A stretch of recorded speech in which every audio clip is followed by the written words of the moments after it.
بسم الله الرحمن الرحیم. سبا نه به شروع کوم.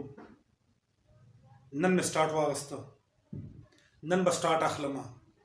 سبا نه به پکا سټډي شروع کوم. په دا مې وعده ده سبا به د اولنۍ کلاس شروع کوم. بس زما په ذهن کې سوالات نه راځي، زړه مې سټډي ته نه کېږي. بس چې کله کتاب راوالم نو موبایل طرف ته مې توجه ځي. داسې قسمه الفاظ یا داسې سوچ د ستاسو زندګي تباه کوي. داسې سوچ به د هغه کس ذهن له راځي، هغه کس به داسې سوچ کوي چې هغه د مستقبل خوبونه نه ویني، هغه ډو سره مستقبل په سوچ کې نه راولي. دا به هغه کس به دا خوبونه ویني چې کوم منزل نه ورته نه معلوم، خپله لار ورته معلومه نه چې زه په مستقبل کې څه کوم. خو صرف دا ده چې د مور او پلار ته کوم پریشانۍ نه دي په هغو کې به اضافه کوي، هغو له به تکلیف ورکوي او خپل ژوند ته کوم دی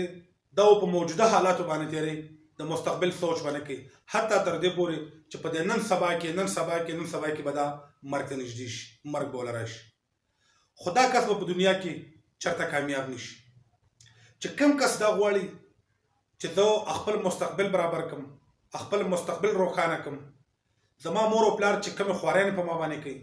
کوم تکلیف زما لپاره تېروي، کومې سختې برداشت کوي، چې دغو دیو ته زه ازاله ورکړم، په خپله یو محنت وکړم،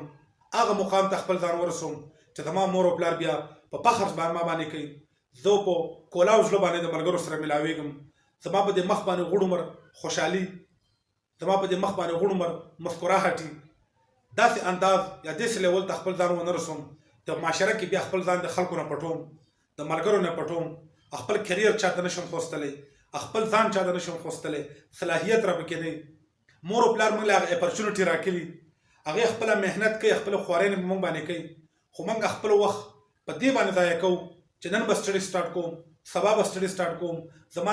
اړو سره د کتاب راوالم، ټوټل توجه مې موبایل ته ځي، په سټډي باندې مې ذهن نه لګي. ستا ذهن به هله سټډي ته نه لګي چې کله ستا یو منزل مخې ته کېښوست، تا یو ټارګېټ مخې ته کېښوست چې زه به دا ټارګېټ اچیو کوم، زه به دې پوزیشن ته خپل ځان رسوم، زه به دا مقام حاصلوم او دغه مقام ستا مور او پلار ستا نه غواړي. خو د بدقسمتۍ نه زموږ د خپل منزل معلوم نه وي. 2-3 منټه موټیویشنل ویډیو وګورو، 2-3 منټه خپل ځان موټیویټ کړو، د هغه نه بعد هغه په موږ باندې اثر نه کوي، یو شیز په موږ باندې اثر نه کوي، صرف خپل ژوند مرګ ته ورځې نږدې کوو، مور او پلار ته پریشانۍ نه سیوا کوو، علاقې کې مش پریشانۍ نه سیوا کوو، خپل ځان چاته خوستلی نه شو، د معاشرې او د ملګرو مقابله نه شو کولی، خپل ځان په معاشره کې چینج کولی نه شو، د ماحول سره خپل ځان ایډجسټ کولی نه شو. دا هغه زموږ کمزورۍ نه دي چې کوم موږ په ماضي کې کوو، چې کوم زموږ د سټډي دور وي، د کامیابۍ دور وي، هغه دور وي چې کوم موږ باندې سختیانې تېرېږي او زموږ مستقبل په روښانه کېږي، هغه سختیانې موږ تېرې نه کوو، هغه پوزیشن کې موږ هغه سوچ کوو چې کوم په مستقبل کې کوم سوچ کېږي، په هغه وخت کې موږ هغه کارونه کوو چې کوم زموږ مستقبل تباه کوي، هغه کارونه موږ نه کوو چې په کوم باندې زموږ مور او پلار خوشحالېږي، په معاشره کې زموږ یو پهچان جوړېږي، د معاشره زموږ دپاره کلیپینګ وکړي، د معاشره کې خلک دا ووایي چې بالکل دی د مور او د پلار حق ادا کړی دی، په دې معاشره کې خلک دا ووایي چې دی د قوم او د ولس حق ادا کړی دی، په دې علاقه کې خلک دا ووایي چې واقعي دا تعلیم یافته دی، په دې علاقه کې دا خلک سوچ وکړي ته واقعي په دې سړي کې شعور شته دی. ګوره دا خبره زه بار بار کوم، په دنیا کې ډېر کم خلک کامیابي، په دغه کمو کې ځان راولئ، په هغه کروڑه او میلیونو خلکو کې مه راولئ چې د مخ د ځمکې نه فنا شي، هېڅوک یې بیا یادوي نه، په کلي کې هم څوک نه یادوي، په علاقه کې هم څوک نه یادوي، خپل ځان داسې ویل ایجوکیټډ کړئ. ګوره تاسو ته د معاشرې او د ملک ضرورت دی، یوت ته ضرورت دی، خو هغه نن سبا په موبایل کې ګوره د موبایل ته دومره موټیویټ کړئ، ته خپل ځان دومره موټیویشنل کې خپل ځان کا چې موبایل نه ستا توجه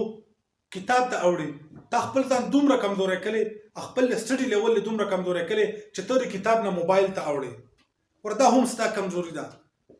په دې حالاتو کې به په تا باندې سختیانې راځي، پریشانیانې به راځي، تکلیف به در باندې راځي، خو ستا مستقبل به روښانه کېږي او ستا د مستقبل سره سره ستا د ټول خاندان مستقبل، ستا ټول خاندان به بیا خوشحاله، هغې به د خوشحالۍ زندګي تېروي، هغې به د مسکراهټ زندګي تېروي. خو که تا د ذلالت وخت تېر کړو، تا د مور او د پلار پیسې تباه کړې، ته د هغو په امیدونو باندې ونه چلېدلې، نو غوړ عمر به ذلیلې خوار به په معاشره کې به پټېږي، د چا سامنے به نشي کولی، خپل ځان به چاته نشي انټروډیوس کولی او بالکل به په